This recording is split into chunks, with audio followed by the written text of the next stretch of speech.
L'accord commercial entre Washington et Bruxelles, déjà vivement critiqué par plusieurs pays membres. Au cœur de leur mécontentement, les 15% de droits de douane américains sur la plupart des produits européens.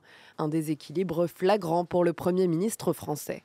C'est un jour sombre que celui où une alliance de peuples libres, rassemblés pour affirmer leurs valeurs et défendre leurs intérêts, se résout à la soumission.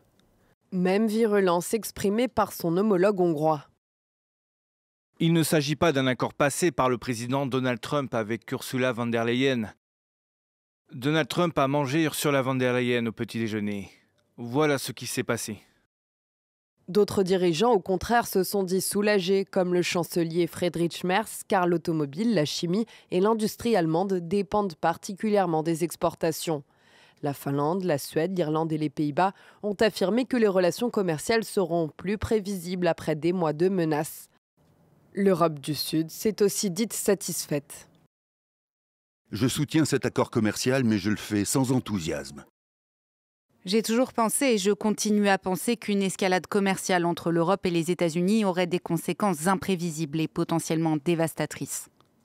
Face à ces réactions contrastées, le négociateur pour l'Union européenne a défendu l'accord.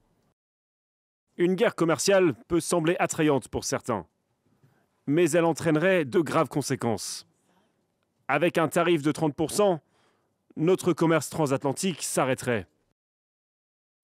Selon lui, ces 15% de taxes sur les produits européens sont meilleurs pour l'économie que les 27,5% en vigueur depuis plusieurs mois.